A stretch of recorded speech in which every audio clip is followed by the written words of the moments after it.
The silk sheets beneath me felt like ice, despite the warmth of the Mediterranean night filtering through the floor-to-ceiling windows. I lay perfectly still, counting the seconds between Dante's breaths, wondering if tonight would be different. It never was. 3 months of marriage, and my husband had never touched me beyond the cold press of his lips against my knuckles during our wedding ceremony. A performance for the 200 guests who'd filled the cathedral, their eyes hungry for the spectacle of Chicago's most feared crime lord claiming his bride. I was that bride, Aria Moretti, 23 years old, and already a widow in every way that mattered, except on paper. The restaurant where I'd worked, past tense, because that life ended the night Dante walked through those doors, had been my refuge. Giovanni's, a small Italian place in Little Italy where the tiles were cracked, the espresso machine temperamental, and the tips barely covered my nursing school textbooks. But it was mine, my space, my dream of something better than the cramped apartment I shared with my dying father and the mountain of medical bills that grew taller each week. I remembered the night with painful clarity. October rain had been hammering the windows, and I'd been balancing 4 plates of pasta when the door opened. The temperature in the room dropped, conversations died mid-sentence. Even Giovanni, who'd survived 60 years in this neighborhood and claimed to fear nothing, went pale. 3 men entered first, broad-shouldered, wearing dark suits that cost more than my annual salary, their eyes scanning every corner, every exit. Then he walked in. Dante Salvatore. I'd seen his face in newspapers, heard his name whispered with equal parts reverence and terror, but nothing prepared me for the reality of him. 6'3" of controlled violence wrapped in a custom Tom Ford suit, dark hair swept back from a face that could have belonged to a Renaissance statue if not for the thin scar cutting through his left eyebrow. He couldn't have been more than 28, but his eyes held centuries of darkness. He'd chosen the corner table, of course he did, back to the wall, facing the entrance, and I'd been the unfortunate server on shift. My hands had trembled as I approached. The plates felt impossibly heavy. His security detail watched my every movement like hawks tracking a mouse, and I could feel the weight of something dangerous settling over my shoulders. "Welcome to Giovanni's," I'd managed, my voice smaller than I'd intended. "Can I start you with—" That's when it happened. My shoe, cheap, worn thin from double shifts, caught on absolutely nothing, and the world tilted. 4 plates of pasta, expensive wine, and my dignity crashed toward Dante Salvatore's $3,000 suit. Time crystallized. I saw my life ending in that fraction of a second. Not the life I had, but the life I'd hoped for. Nursing school, saving my father, escape. His hand shot out, catching my wrist with reflexes that seemed almost preternatural.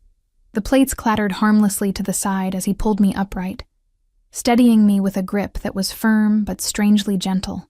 Our eyes met. His were the color of aged whiskey, flecked with gold, and for a moment, just a heartbeat. Something flickered in their depths that made my breath catch. Not anger. Something else. Something that felt like recognition. "Careful, Piccola," he'd murmured, his voice a low rumble that I felt in my chest. "The floor is treacherous." His men had immediately moved to clean the mess, barking orders at Giovanni, but Dante's gaze never left my face. His thumb had pressed against the inside of my wrist, probably feeling my jackrabbit pulse, and the corner of his mouth had curved into something that wasn't quite a smile. "What's your name?" Aria." The word stumbled out. "I'm so sorry. I'll pay for your suit. Aria." He'd tested the word like a fine wine. "You work here every night?" I should have lied. Should have sensed the trap, but my father's oxygen tank was running low, and the hospital had called twice that day about past due bills, and I was so tired of lying that the truth just fell out. 6 nights a week. I'm saving for nursing school. His expression had shifted then, something calculating sliding behind his eyes. Noble. He'd released my wrist, but the imprint of his fingers remained, burning against my skin like a brand. He'd reached into his jacket, his guards tensed immediately, and pulled out a black leather wallet, extracting a business card. "You need money for school?" He'd placed the card on the table between us. Come work for me. Better pay, better hours. I'd stared at that card like it was a snake. Everyone knew what working for Dante Salvatore meant. Laundering money through front businesses, looking the other way, becoming complicit. Thank you, but I can't think about it. He'd stood then, towering over me, and the scent of him, expensive cologne mixed with something darker, like gunpowder and cedar, made my head spin. You're wasting your potential here, Aria. He'd left $1,000 on the table for a $40 meal. I'd thrown the business card away that night. Tried to forget those whiskey-colored eyes and the way my name had sounded in his mouth. 2 days later, my father's hospital called. Someone had paid his entire bill, $60,000, cleared overnight. When I demanded to know who, the administrator had simply handed me an envelope. Inside was a new business card and a note in sharp, masculine handwriting. Consider it an investment, DS. I should have known then. Should have understood that men like Dante Salvatore didn't give gifts. They made purchases. The trap had already closed. I just hadn't felt the jaws snap shut yet. Now, lying in his bed, our bed, though we inhabited it like strangers on a vast silk ocean, I pressed my hand to the place where he'd first touched my wrist. The ghost of that moment still lingered. 3 months and a nightmare of a wedding later. The marriage had been his price, not for my father's medical bills, those were already paid, but for something else entirely. I'd learned the truth 2 weeks after that first encounter, when 2 of Dante's men showed up at my apartment with an offer that wasn't really an offer at all. My father's doctor, Dr. Marcus Chen, the only specialist who'd agreed to take his case, had been stealing from Dante, embezzling money through fake medical supply companies, skimming hundreds of thousands from the Salvatore family's legitimate pharmaceutical holdings. When Dante's people had discovered it, they'd traced the connection. To my father. To me. The ledgers showed my father's name on dozens of transactions. Forged, I'd later learn, but Dante hadn't known that then. All he'd known was that someone named Thomas Moretti had helped steal from him, and that someone had a daughter who'd literally fallen into his arms. "Marry me," Dante had said when I'd been dragged to his office. A penthouse suite overlooking Lake Michigan, all dark wood and leather, and the scent of expensive cigars. 1 year. A marriage of convenience. You play the dutiful wife, and your father lives. You refuse. He hadn't finished the sentence, hadn't needed to. I'd said yes with tears streaming down my face, while Dante had watched with those unreadable whiskey eyes, and something that might have been regret flickering in their depths. The wedding had been a spectacle. A cathedral full of Chicago's elite and criminal underworld, me in a Vera Wang gown that cost more than my father's hospital bills, Dante in a black tux that made him look like a dark angel. He'd slipped a platinum ring onto my finger, 3 carats of flawless diamond that felt like a shackle, and kissed my hand with lips so cold they'd burned. "You're mine now, Piccola," he'd whispered against my skin, in every way that matters, but he'd never touched me, never claimed the marital rights that the priest had blessed and the contract had implied. Our wedding night, I'd stood in the bathroom of our penthouse for an hour, sick with fear, before finally emerging to find him sitting in an armchair by the window, a glass of whiskey in his hand. "I'm not a monster," he'd said, without looking at me. "I won't force you into my bed. The marriage is political, nothing more." Relief, and something else, something I didn't want to name, had flooded through me. 3 months later, and the distance between us felt like an ocean. We lived like ghosts in his sprawling penthouse. He left before I woke, returned after I'd retreated to my room. Yes, my room, separate from his, because apparently even sharing a bed was too much intimacy for a marriage built on coercion and lies. I saw him at dinners with his associates, at charity galas where I played the perfect wife, at family gatherings where his mother looked at me with pity and his sister with barely concealed hostility. I wore the clothes his stylist selected, smiled when his hand rested on the small of my back for photos, and returned to my gilded cage every night wondering when the other shoe would drop. Because it would drop. Men like Dante Salvatore didn't keep pets without eventually demanding something in return. The clock on the nightstand read 2:47 a.m. Dante still hadn't come to bed. His bed, not mine, but I'd found him here an hour ago. Passed out on top of the covers, still wearing his suit. And something in me had broken. some dam of loneliness and confusion that I'd been holding back, so I'd lain down beside him, not touching. Never touching, but close enough to feel his warmth and pretend, just for a moment, that this was real. His breathing changed. I froze. Arya. My name, rough with sleep, and then his hand found mine in the darkness, fingers intertwining. Why are you here? I don't know, I whispered, because lying seemed impossible in the dark. I was tired of being alone. His grip tightened. For a long moment he said nothing, and I could feel the war happening inside him. Control versus something else. Something dangerous and wanting. Then he released me and sat up, swinging his legs over the side of the bed. The loss of his warmth felt like winter arriving early. Go back to your room, Arya. Dante. Go. The command in his voice left no room for argument. I fled, fighting tears I didn't understand, and missed the way his hands clenched into fists, or the way he stared at the place where I'd been lying like a man dying of thirst, staring at water. The next morning, everything changed. I'd developed a routine in my cage. Wake at 8, breakfast alone in the massive kitchen, avoid Dante's staff who looked at me with either pity or contempt, wonder what the hell my life had become. But that morning, Rosa, Dante's housekeeper, and the only person who'd shown me genuine kindness, greeted me with worry etched across her face. Mrs. Salvatore, your husband would like to see you in his office. Immediately, the word immediately, sent ice through my veins. In 3 months, Dante had never summoned me. We existed in parallel worlds, intersecting only when necessary. His office was on the top floor, a space I'd been explicitly told never to enter without permission. I knocked, my knuckles barely making a sound against the heavy oak door. Enter. The office was exactly what I'd expected.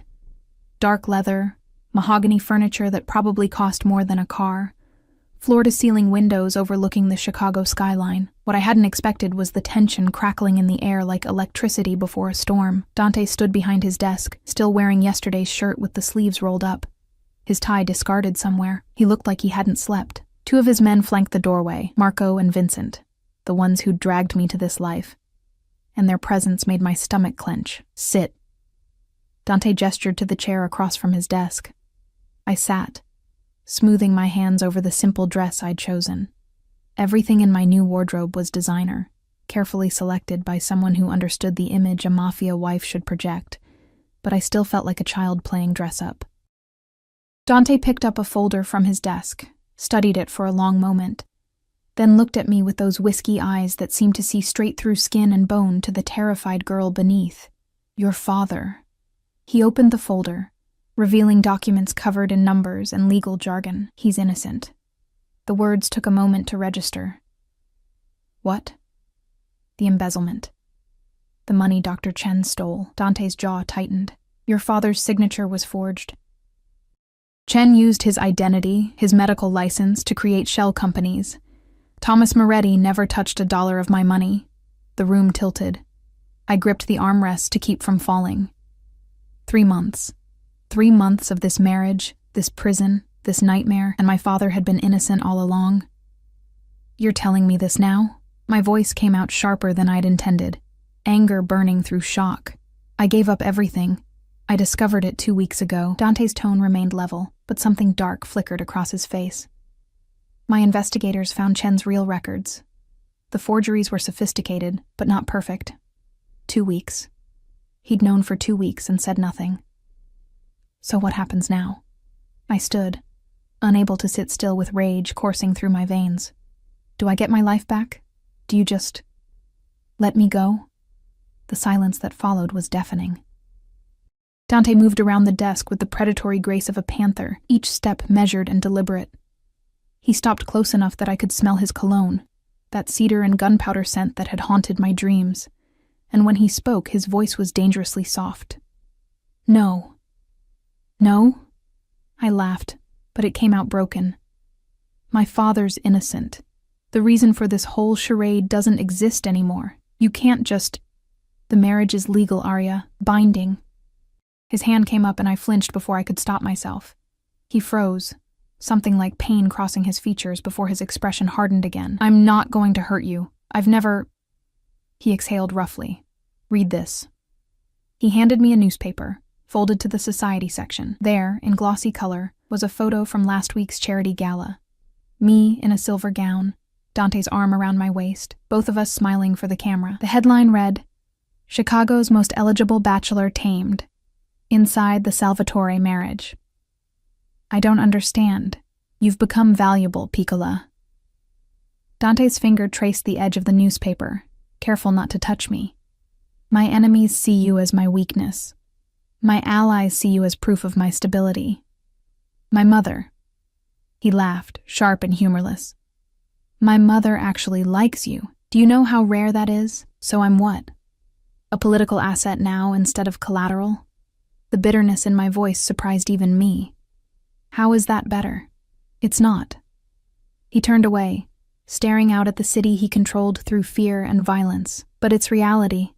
You're safer as my wife than you would be as my ex-wife. My enemies would use you to get to me. And He stopped, shoulders tensing. "I won't allow that." "You mean you won't allow your reputation to be damaged?" When he looked back at me, something burned in his eyes that made my breath catch. "I mean, I won't allow anyone to hurt you." The words hung between us, heavy with implications I didn't want to examine. Before I could respond, his phone buzzed.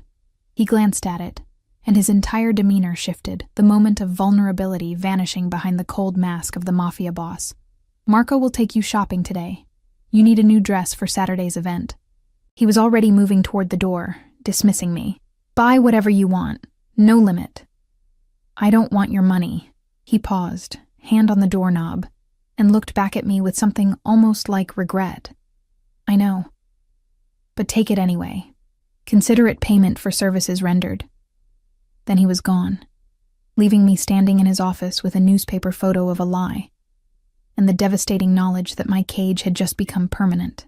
The shopping trip was torture. Marco drove me in one of Dante's armored SUVs, because apparently my life now required bulletproof glass and a former Special Forces operative as a babysitter. The boutiques we visited were the kind where they served champagne, and everything cost more than my monthly rent used to be. I hated it. Hated the obsequious salespeople who called me Mrs. Salvatore with reverence. Hated the dresses that cost thousands of dollars. Hated the way Marco stood by the entrance, hand near his concealed weapon, scanning for threats to a woman who was already a prisoner. But most of all, I hated that part of me, a small, traitorous part, enjoyed the luxury. The silk against my skin, the perfect fit of expertly tailored clothes, the way the world bent around Dante's name, and, by extension, around me. I was trying on a red dress, crimson silk that hugged every curve, when I heard a familiar voice from the main floor of the boutique. "Aria? Oh my God, is that really you?" "Jessica. My best friend from nursing school, from my old life, from before everything had gone to hell. I hadn't seen her since the wedding, hadn't returned her calls, hadn't been able to face the questions I knew she'd ask. I emerged from the dressing room to find her staring at me like I'd risen from the dead. She looked exactly the same, messy blonde ponytail, scrubs under her jacket, the exhausted but determined expression of someone grinding through clinical rotations. She looked free. "Jess." Her name came out strangled. "What are you doing here?" "Shopping for my sister's birthday." "What are you—" She took in the expensive boutique, the pile of designer clothes, Marco lurking by the entrance. "Holy shit. You really married him." "I thought maybe the news was exaggerating, but you actually married Dante Salvatore." The judgment in her voice stung like a slap. "It's complicated." "Complicated?" She laughed, sharp and disbelieving. "Aria, he's a criminal. Everyone knows what he does. The drugs, the gambling, I know what he is." I cut her off, aware of Marco's attention shifting toward us. The last thing I needed was for Dante to hear I'd been discussing his business in public. I didn't have a choice. There's always a choice. But her expression softened when she saw whatever was written on my face. "Are you okay? Really?" Was I? I lived in a penthouse that felt like a museum, wore clothes that cost more than life-saving medication, slept alone in a room down the hall from a husband who'd married me under false pretenses and refused to touch me, but also refused to let me go. "I'm fine," I lied. Jess didn't believe me. I could see it in her eyes, but before she could push further, Marco stepped forward. Mrs. Salvatore, we need to go. Mr. Salvatore expects you home by 4. The reminder of my invisible leash made something snap inside me. Tell Mr. Salvatore I'll come home when I'm ready. Marco's expression didn't change, but I saw his hand move to his phone. Ma'am. Give me 5 minutes with my friend, please. He hesitated, then nodded curtly and stepped back, though I could see him texting, undoubtedly reporting my small rebellion to Dante. Jess grabbed my arm, pulling me toward a corner where Marco couldn't hear. Come with me, right now. We'll figure something out. You can stay with me. I can't. The words tasted like ash. It's not that simple. Why not? What's he got on you? Everything. Nothing. The truth was too complicated to explain. My father's medical bills, the forged documents, the binding marriage contract, and beneath it all, the confusing tangle of fear and something else I felt every time Dante looked at me. He'll find me, I said instead. Men like him always do. Then we go to the police. Half the police are on his payroll, Jess. I squeezed her hand, memorizing the warmth of real human connection. I appreciate the thought, but there's no escape from this. I just have to survive it. Her eyes filled with tears. This isn't surviving, Arya. This is dying slowly. Maybe she was right. But before I could respond, Marco was there, his expression urgent. Mrs. Salvatore, we need to leave. Now. Something in his tone sent alarm bells ringing. What's wrong? Mr. Salvatore's orders. We're going home immediately. He practically dragged me toward the exit, and I barely had time to grab my purse and mouth "I'm sorry" to Jess before I was being hustled into the SUV. Marco drove like a man fleeing demons, weaving through traffic with barely controlled aggression. What's going on? I demanded. Marco, talk to me. His jaw was clenched so tight I thought it might crack. Mr. Salvatore received some information. He wants you home where you're safe. Safe from what? But Marco wouldn't say another word, and the 20-minute drive back to the penthouse felt like an eternity. When we arrived, the building was swarming with Dante's men. At least a dozen guards I'd never seen before, all wearing the subtle earpieces and hard expressions of professional security. They nodded at Marco as we passed, and I caught fragments of their radio chatter.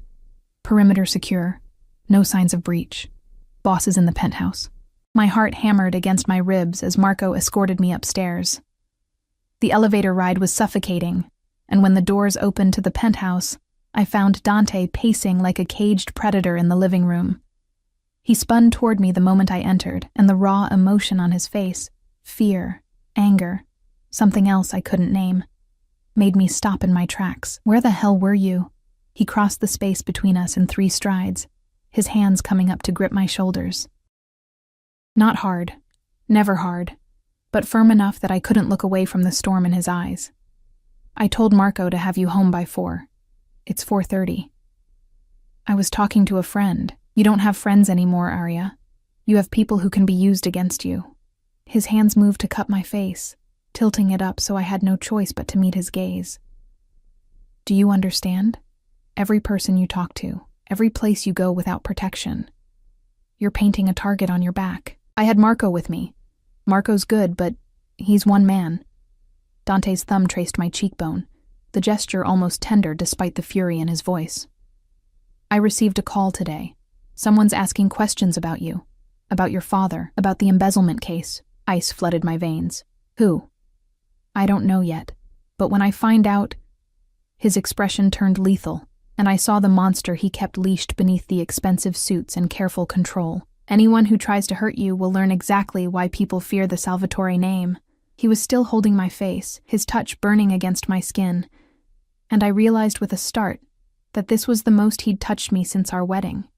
The realization must have shown on my face because his expression shifted, awareness flickering in his eyes. He released me abruptly, stepping back like I'd burned him. You're not to leave the penthouse without my explicit permission. Not for shopping, not for coffee, not for anything. Do you understand? You're locking me up? Anger flared, hot and righteous. I'm already a prisoner, Dante. Now you're taking away even the illusion of freedom? I'm keeping you alive. He turned away, raking a hand through his hair. There's a difference. Is there?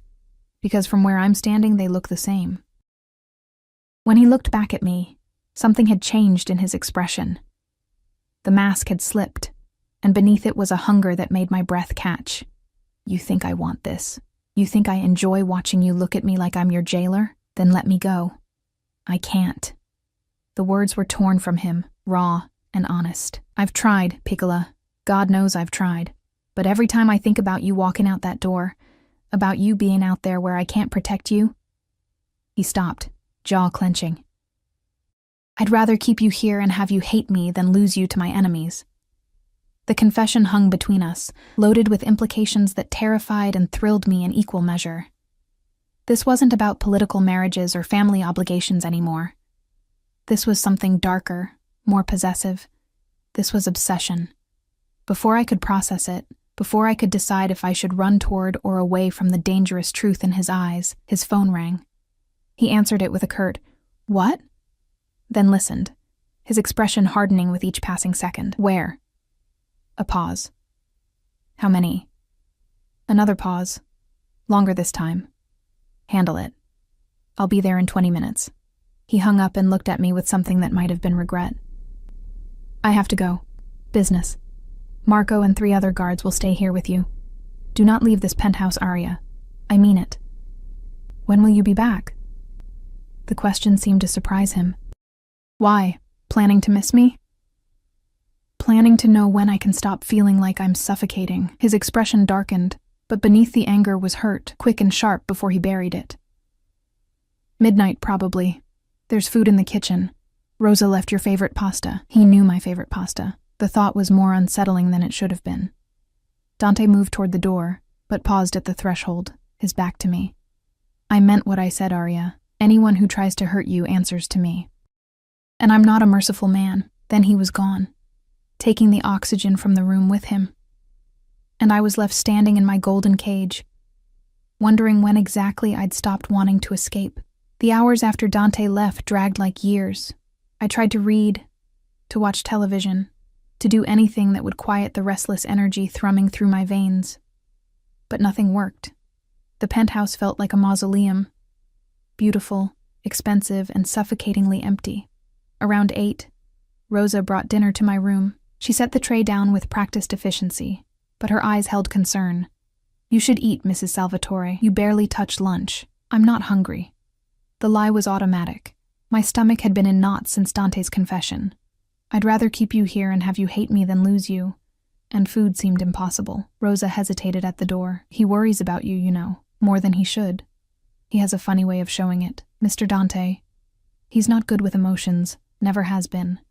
She smoothed her apron, choosing her words carefully. "His father was a hard man, taught him that love is weakness, that caring makes you vulnerable. But I've worked for this family for 20 years, and I've never seen him look at anyone the way he looks at you." The words settled into my chest like stones. "How does he look at me?" Rosa smiled sadly. "Like you're the only thing in the world worth protecting, and the one thing he's terrified to lose." She left before I could respond, and I stared at the untouched pasta, homemade carbonara, my favorite, wondering how many other details Dante had quietly learned about me while maintaining his careful distance. Midnight came and went, then 1 a.m., 2. I told myself I wasn't waiting for him, told myself I didn't care if he came home at all, but at 2:30, when I heard the elevator doors open, my heart leapt traitorously in my chest. I crept to my bedroom door, opening it just enough to see into the living room. Dante stood by the windows, his jacket discarded, his white shirt stained with something dark that made my stomach clench. Blood. Not his. He moved without injury, but someone's. Marco appeared from the elevator, his expression grim. "The situation is handled.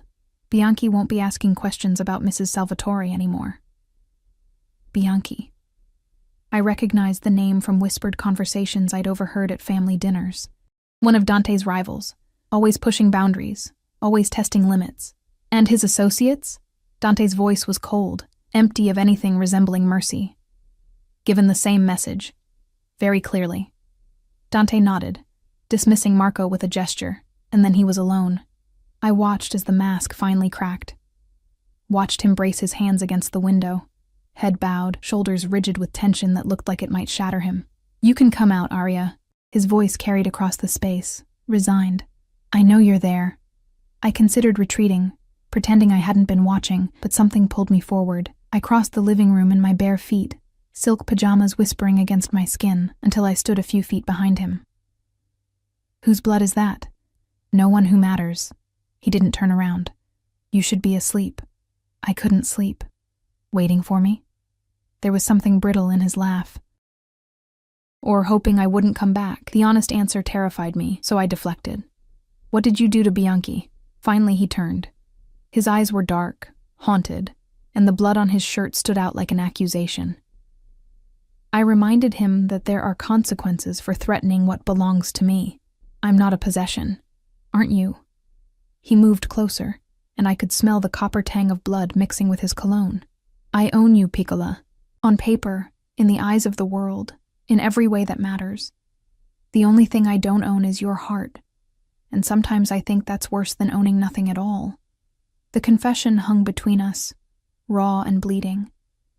I should have been disgusted by the blood, by the violence, by the casual way he discussed ownership. But instead, I found myself reaching out, my fingers hovering near the stain on his shirt. You're hurt. It's not my blood. I know. But you're still hurt. My hand pressed flat against his chest, feeling his heart hammering beneath my palm. Here. He went absolutely still, every muscle locked, like one wrong move would shatter whatever fragile thing had formed between us. Aria, why won't you touch me? The question escaped before I could stop it. You married me, claimed me, kept me prisoner here, but you won't, you never.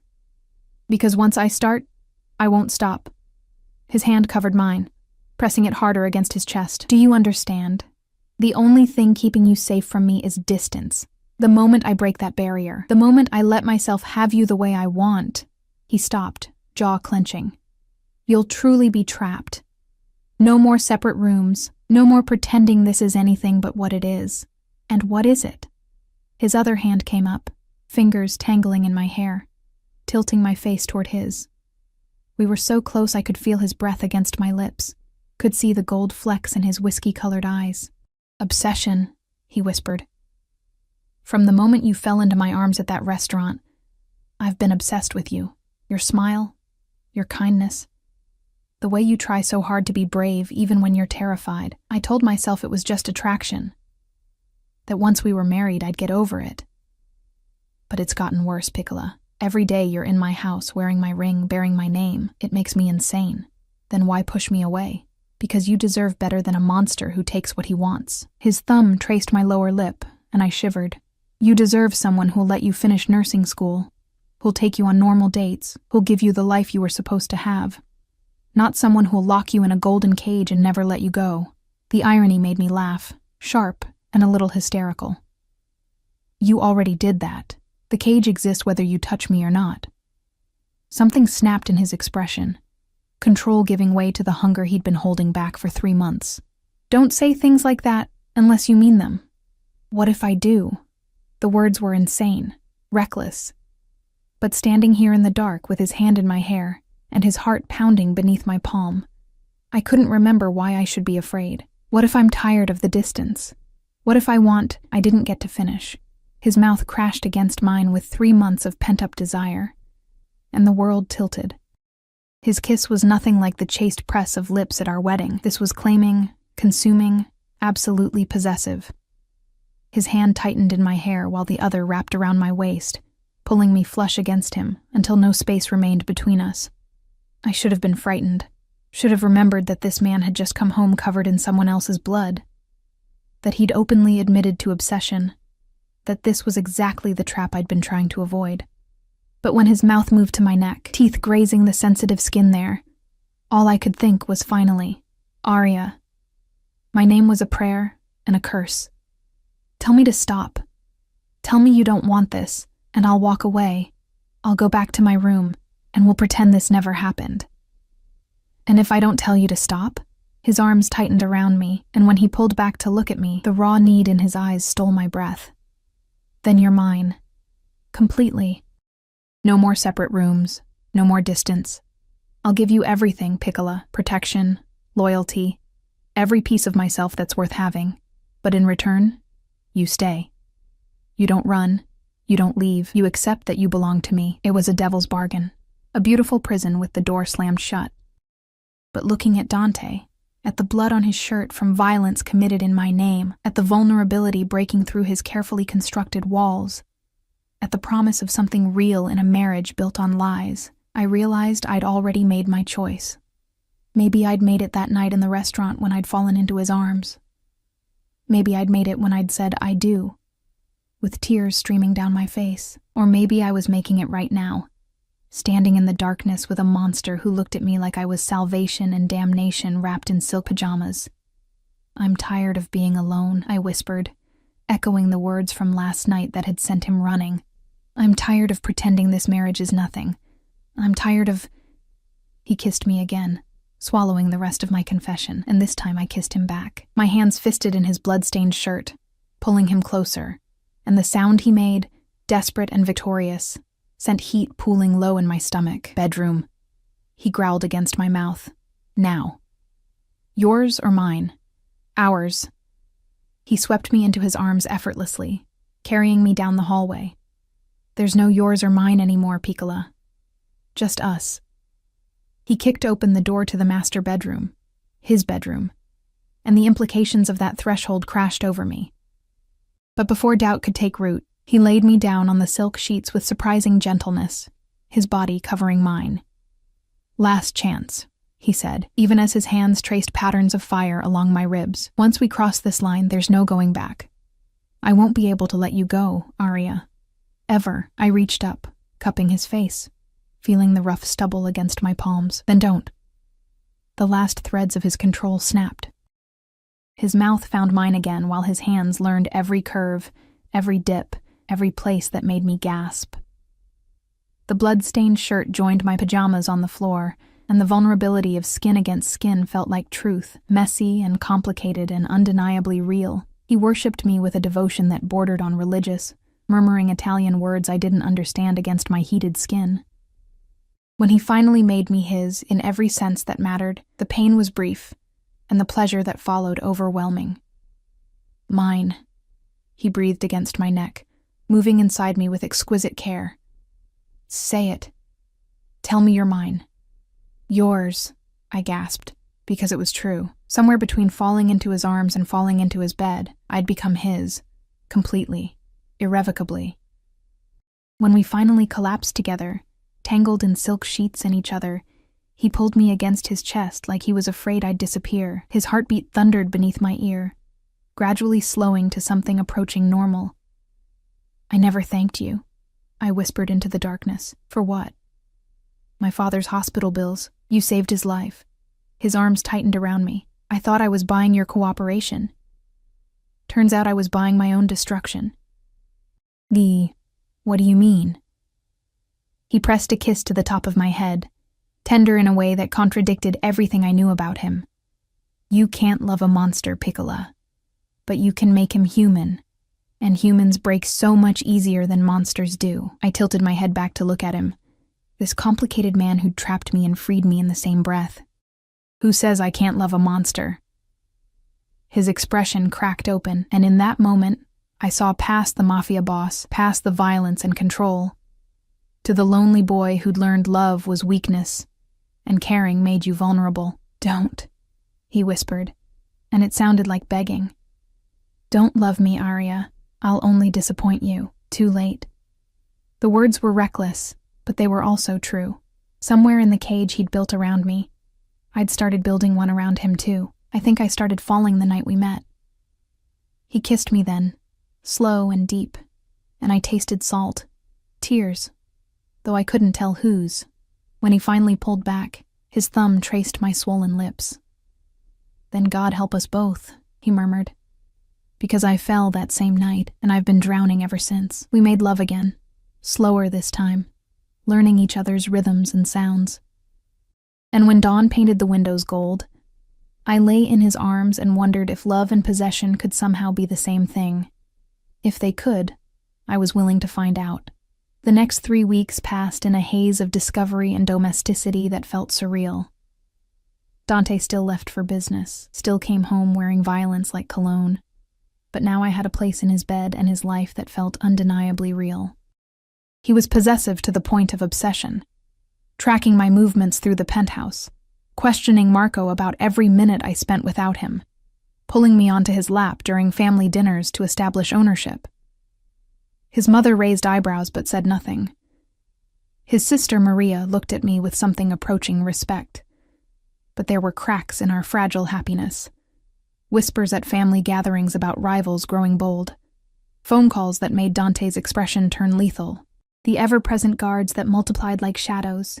Something was coming. I could feel it in the tension that wound tighter each day, in the way Dante held me at night like I might vanish. The explosion came on a Tuesday. I was in the penthouse library, a room I'd claimed as my own, filled with medical textbooks because Dante had quietly arranged for me to continue my studies remotely. When raised voices drifted from the living room, "Can't keep her locked up forever, Dante." "People are talking," Maria's voice, sharp with frustration. "Let them talk." Dante sounded dangerous. "Aria stays here where she's safe." "She's not a doll, Fratello. She's a person. This obsession you have is none of your concern. It is when it makes you weak." A man's voice, unfamiliar. "The families are questioning your leadership. They see you choosing a woman over business, and it makes them wonder if you're still fit to lead." The sound of glass shattering. "Get out. Both of you." "Dante," Maria tried. "Out." I heard them leave, and then silence. Dangerous, suffocating silence. I should have stayed in the library, should have pretended I hadn't heard, but something pulled me toward the living room. Dante stood among the shattered remains of a whiskey glass, his hands clenched into fists, violence radiating from every line of his body. "How much did you hear?" He didn't look at me. "Enough." I moved closer, careful of the broken glass. "Am I making you weak? You're making me human." He finally looked at me, and the raw emotion in his eyes made my chest ache. "And in my world, that's the same thing. Then maybe your world needs to change." He laughed, bitter and broken. "Change? Piccola, I'm drowning in a legacy of violence and control. My father built this empire on fear, and I've spent my whole life maintaining it. The moment I show weakness, the moment the other families think I care about something more than power, they'll use me against you." "Exactly." He crossed to me, pulling me against his chest like an anchor. "That's why you stay here, why you don't leave without a full security detail. Why I can't—" His voice broke. "I can't lose you, Aria. I won't survive it." I pressed my face against his shirt, breathing him in. Then we faced them together. You and me. "Let them see that I'm not your weakness. I'm your strength. You don't understand how this works. So teach me." I pulled back to look at him. "I'm already trapped in your world, Dante. At least let me be your partner instead of your prisoner." For a long moment, he just stared at me, warring with himself. Then his phone rang, Marco's name flashing across the screen. Dante answered, his expression hardening with each word. "When? How many? I'll be there in 10 minutes. He hung up and looked at me with something like grief. "I have to go. There's been an incident at one of the warehouses. Marco will stay with you." "No." His eyes narrowed. "Aria." I said no. "You don't get to shut me out anymore." I grabbed his jacket from where it hung over a chair. "If I'm going to be part of this world, then I'm going to understand it. Take me with you." "Absolutely not. It's too dangerous. And keeping me locked here isn't." I held his gaze, refusing to back down. "Someone's already asking questions about me. Bianchi tried to use me against you. How long before the next person does? At least if I see what you're dealing with, I'll understand the threats." The war on his face was painful to watch. Possessive fear versus grudging respect. Finally, he exhaled roughly. "Fine. But you stay in the car. You stay with Marco. And if anything goes wrong, I know. You'll burn the city down." I smiled despite the gravity of the moment. "You've made that abundantly clear." Something like pride flickered in his eyes.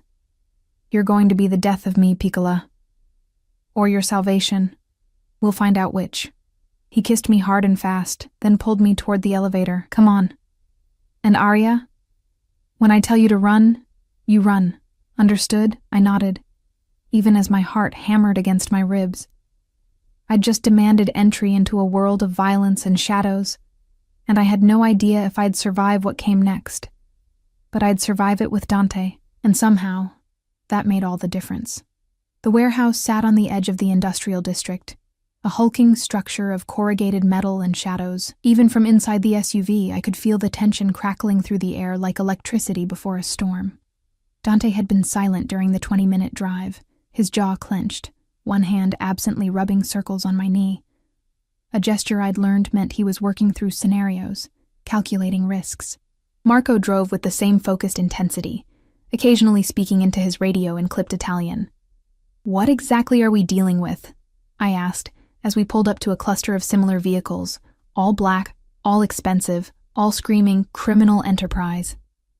"Someone hit the warehouse, stole a shipment." Dante's voice was cold, empty. "This location handles pharmaceuticals, the legitimate kind that fund the less legitimate parts of my business. Whoever did this knew exactly what they were taking and when to take it." "An inside job?" His eyes cut to me, surprised. "You're learning." I pay attention. I watched as armed men, at least a dozen, moved around the perimeter. What happens to whoever's responsible? Nothing good. He opened his door, then paused. "Stay here. Marco, do not let her out of this vehicle unless the building is on fire. Understood?" "Yes, boss." Dante pressed a kiss to my forehead, lingering longer than necessary. "I mean it, Arya. Stay put." Then he was gone, striding toward the warehouse entrance with the lethal grace of a predator. His men fell into formation around him automatically, and I watched through the tinted windows as he disappeared inside. Marco remained in the driver's seat, alert, but relaxed. "He's different with you," he said after a moment. "Different how?" "Softer. Before you, he was just—" Marco searched for the word. "Cold. Efficient. He did what needed doing without hesitation. But now there's doubt. Second guessing. It makes him human. And that's bad? In his world? Yes." Marco's eyes scanned the perimeter constantly. "But maybe human is what he needs to be. What we all need to be." Before I could respond, shouting erupted from inside the warehouse. Then gunshots. Sharp cracks that made my heart slam against my ribs. Marco's hand went to his weapon. "Stay down." More gunshots. Shouting in Italian. The sound of something heavy crashing. Every instinct screamed at me to run inside, to make sure Dante was okay, but Marco's presence kept me pinned in place. Then the warehouse doors burst open, and Dante emerged dragging someone by the collar, a younger man, bloodied and terrified. He threw him to the ground in front of the assembled guards. "Talk," Dante commanded, his voice carrying across the lot. "Who hired you?" The man spat blood. "Go to hell." Dante's fist connected with his jaw so fast I barely saw it move. The crack echoed like another gunshot. Wrong answer. Try again. I should have looked away, should have been horrified by the casual violence, but I couldn't stop watching Dante, the cold precision in his movements, the way his men looked at him with equal parts fear and respect, the absolute authority in every word. This was who he really was.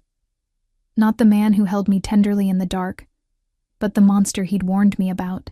And God help me, I still wanted him. "The Rossi family," the man finally gasped. "They paid me 50 grand to steal the shipment and leave evidence pointing to the Castellanos." Dante went very still. "The Rossis want to start a war between me and Castellano? They think if you're busy fighting each other, they can expand their territory." Dante looked at Marco. "Contact Castellano. Tell him we need to meet. Tonight." Then to the bloodied man. "You're going to tell him exactly what you told me. And pray he's merciful, because I'm not feeling generous." He turned toward the SUV, and even through the tinted windows, I could see the violence still simmering in his eyes. Marco tensed beside me. "He's going to be volatile," Marco warned quietly. "Just be patient with him." Dante yanked open the door and climbed in, bringing the scent of blood and gunpowder with him. His knuckles were split, blood seeping through the skin, but he didn't seem to notice. "Drive," he ordered Marco, then looked at me. "You shouldn't have seen that. You brought me." "I shouldn't have." He stared at his bloody hands like they belonged to someone else. "This is what I am, Arya. What I'll always be. Violence and blood and decisions that would horrify normal people." I reached for his hands, ignoring the blood, and pulled them into my lap. "Let me see." "They're fine." "They're not fine. And I'm not helpless." I examined the split knuckles, the bruising already forming. "You need ice and antiseptic." "It's nothing. It's something to me." I looked up at him, and whatever he saw in my expression made his features soften fractionally. "You can be a monster to everyone else, Dante, but let me take care of you anyway." Something shifted in his eyes, vulnerability breaking through the violence. "Why?" "After what you just saw, I saw you protecting what's yours. I saw you being smart enough to prevent a war. I squeezed his damaged hands gently. "I saw the man I married doing what he has to do to survive in an impossible world." He pulled me across the seat, settling me in his lap despite Marco's presence in the front. His face buried in my hair, and I felt him shaking. Adrenaline or emotion, I couldn't tell. "You're going to ruin me," he whispered against my ear, "completely destroy every defense I've ever built." "Good." "You've already ruined me." His arms tightened. "Not ruined, claimed." "There's a difference." "Is there?" "Yes. Ruination is careless. What I feel for you?" He pulled back to look at me, and the intensity in his gaze stole my breath. "It's meticulous, deliberate. I'm building a fortress around you with my own hands, and I'll burn anyone who tries to breach it. Even yourself?" "Especially myself." He kissed me, tasting like violence and devotion. "If I ever become the thing that hurts you, Piccola, I'll destroy myself before I let it continue." Marco cleared his throat from the front seat. "Boss, we're approaching the penthouse. Castellano agreed to meet in 2 hours. Dante cursed softly. "I need to shower, change, prepare." He looked at me. "And you need to stay hidden. If Castellano knows how much you mean to me..." "I understand." I touched his face, feeling the tension in his jaw. "Do what you need to do. I'll be waiting." The meeting took place in the penthouse's formal dining room, and despite Dante's orders to stay away, I positioned myself in the hallway where I could hear everything through the partially open door. Castellano was older than Dante, maybe 50, with silver threading through his dark hair and the weathered face of someone who'd survived decades in a brutal world. He arrived with his own guards, and the tension when he shook Dante's hand could have cut glass. "You dragged me across the city for an emergency meeting," Castellano said, accepting the offered whiskey. "This should be interesting. The Rossi are trying to start a war between us." Dante gestured to the bloodied man from earlier, now zip-tied to a chair. "Tell him." The man repeated his confession, and I watched Castellano's expression darken with each word. When the story finished, silence hung heavy in the room. "If you're lying," Castellano started. "I have the receipts," Dante interrupted, sliding a folder across the table. "Bank transfers from Rossi accounts to his. Dates, times, amounts. Everything you need to verify." Castellano studied the documents, his expression unreadable. Finally, he looked up. "Why tell me? You could have let me believe you betrayed our treaty, used it as excuse to expand into my territory." "Because I'm not my father," Dante's voice was steady, certain. "He would have let you walk into the trap, then profited from the chaos. But I've learned something recently. Some things are worth more than territory." His eyes flickered toward the hallway, toward where I stood hidden, and I realized he knew I was there, had probably known the entire time. "The Rossis miscalculated," Dante continued. "They thought making me human would make me weak.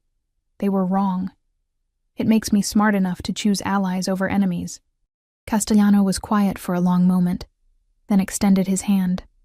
"Then we have an understanding. The Rossis will answer for this together." They shook, sealing whatever dark pact they'd just formed, and I slipped away before they could finish their discussion. But Dante found me in our bedroom 20 minutes later, pulling me against him with desperate relief. You heard? Every word. I pressed against his chest. You chose peace over power. I chose you over everything. He tilted my face up. The Rossies targeted my warehouse because they've been watching me, studying my weaknesses. They saw how I changed after we married, and they thought that made me vulnerable. They don't understand that you're not my weakness. You're the reason I'll fight harder than ever. What happens now? Now, Castellano and I deal with the Rossies, swiftly and permanently. His expression hardened. And then everyone in this city will understand that threatening you means declaring war on both our families. He kissed me with bruising intensity, and I tasted his fear beneath the passion. Fear of losing me, of failing to protect me, of the world discovering exactly how much power I held over him. I love you, I whispered against his mouth and felt him freeze. Don't say that unless I love you, I repeated, stronger this time. I love the monster and the man. I love your violence and your tenderness. I love that you're terrifying and terrified in equal measure. He kissed me silent, and I felt wetness on my cheeks. His tears or mine, impossible to tell. When he finally pulled back, his eyes were bright with emotion. I've loved you since you fell into my arms, he confessed. Every day since has been torture and blessing combined. You're my salvation and my damnation, Arya. My heaven and my hell. Then let's burn together. He carried me to bed, and we made love with desperate urgency, both of us aware that tomorrow would bring violence we couldn't avoid. But tonight we had each other, and that would have to be enough. The war with the Rossies lasted 3 weeks, though I only witnessed fragments of it. Dante leaving before dawn with blood in his eyes, returning after midnight with actual blood on his clothes. The penthouse became a fortress, guards stationed at every entrance, my movements restricted to the point of suffocation. But this time, the cage felt different, because Dante always came home, always found me in the dark, and held me like I was the only thing keeping him tethered to humanity. It's almost over, he whispered one night, his body wrapped around mine. Castellano and I cornered Antonio Rossi tonight. He'll surrender by morning, or he'll be dead by noon. And then you're safe. His lips pressed against my shoulder. That's all that matters. The call came at dawn. Antonio Rossi had chosen surrender, barely. The meeting to formalize terms would take place at neutral ground, witnessed by the heads of the other families. A treaty signed in blood and fear. Dante wanted me to stay home. I refused. This started because of me, I argued, watching him adjust his tie in the mirror, because they thought I made you weak. Let me show them they were wrong, Arya. Please. I moved behind him, wrapping my arms around his waist. Let me stand beside you, as your wife, as your partner. Show them that we're stronger together. The war on his face was brief but intense. Finally, he turned in my arms, cupping my face with careful hands. If anything happens, it won't. You've already won. If anything happens, he repeated firmly, you run. Marco will get you out. There's a safe house in. I kissed him quiet. Nothing's going to happen. Trust me. I do. His forehead pressed against mine. That's what terrifies me. The meeting took place in an old church. Neutral ground, sacred ground, where even criminals feared to spill blood. The pews were filled with representatives from Chicago's major families, their faces a mix of curiosity and calculation, as Dante and I walked down the aisle. I wore red, Dante's choice, a deliberate statement. The dress was elegant, conservative, but the color screamed possession and power. His hand remained on the small of my back, a brand of ownership that everyone present understood. Castellano stood at the altar with Antonio Rossi, who looked like a broken man. His suit was expensive but disheveled, his face bearing the marks of recent violence. When he saw me, something flickered in his eyes. Recognition, maybe regret. Mr. Salvatore, the mediator, an elderly man named Don Carmine, who'd outlived 3 generations of mob bosses, gestured to the documents laid out on the altar. The terms have been agreed upon. Mr. Rossi cedes his territory in the Eastern District and pays reparations for the stolen shipment, and the attempted manipulation. In exchange, his life and the lives of his immediate family are spared. Dante's hand tightened on my back. And the clause about my wife, any action taken against Mrs. Salvatore by any member of the Rossi family, now or in perpetuity, will be considered an act of war against both the Salvatore and Castellano families, with immediate and lethal consequences. I felt the weight of every eye in that church settle on me. Some looked curious, others resentful, but most showed something close to respect. I'd become more than just a mafia wife. I was the catalyst for an alliance, the reason two powerful families had united. Antonio Rossi stepped forward, and Dante's body went rigid with controlled violence. But Rossi simply looked at me, his expression weary. I underestimated you, Mrs. Salvatore. I thought you were a weakness to exploit. I was wrong. He turned to Dante. Your father would have started a war over pride. You chose strategy. Perhaps your wife has taught you wisdom. My wife has taught me many things, Dante replied, his voice cold. Primary among them is that some things are worth any price to protect. Remember that, Antonio, because if you or anyone in this room ever threatens her again, there won't be terms or treaties, just endings. The silence that followed was absolute. Then Don Carmine cleared his throat. Shall we sign? The documents were signed with witnesses. Ancient ritual given modern teeth. When it was finished, Castellano shook Dante's hand with genuine warmth. Your father would be proud, or furious. Probably both. He smiled at me. Mrs. Salvatore, you've done something remarkable. You've made peace more profitable than war. That's a rare gift. As we walked back down the aisle, Dante leaned close. You were magnificent. I didn't do anything. You stood beside me. That was everything. The reception afterward was held at one of Dante's legitimate businesses, an upscale restaurant where the wine flowed freely and the conversations carefully avoided specific mentions of crime. I found myself surrounded by the wives and daughters of various family heads, their questions probing but not unkind. How did you tame him? Maria Castellano asked, genuine curiosity in her eyes. Dante Salvatore, the Ice King himself. I didn't tame him. I watched Dante across the room, deep in conversation with her father. I just showed him that being human wasn't the same as being weak. And he believed you? Eventually, I smiled. He's stubborn. He's in love. I'm this from an older woman, Sofia Benedetti, whose husband controlled the city's construction unions. I've known Dante since he was a boy. Never seen him look at anyone the way he looks at you. Like you hung the moon and stars. Heat crept up my neck. He's intense. Intense is one word for it. Sophia's laugh was knowing. Obsessed might be more accurate. But there are worse fates than being loved by a powerful man who'd burn the world for you. Later, as Dante and I stood on the restaurant's balcony overlooking the city, his arms wrapped around me from behind, I thought about her words. What are you thinking? He murmured against my ear. That 6 months ago I was serving pasta and dreaming of nursing school. Now I'm standing here with you, and somehow this feels more real than anything I've ever known. Regrets. So many. I turned in his arms to face him, but not this. Never this. His kiss was soft, tender. Everything his reputation claimed he couldn't be. I still owe you something. What? A choice. He reached into his jacket and pulled out an envelope. I've been carrying this for weeks, waiting for the right moment. Inside were acceptance letters, nursing programs, scholarships, everything I'd need to finish my education. All arranged quietly, without fanfare, while he'd been fighting a war. I can't give you back the life you should have had, he said quietly. But I can give you the future you wanted. Classes start next semester. You'll have full security, obviously, and the schedule might be complicated, but I kissed him, cutting off his nervous rambling. You did this for me? I did it for us. His hand cupped my face. I want you to have everything, Piccola.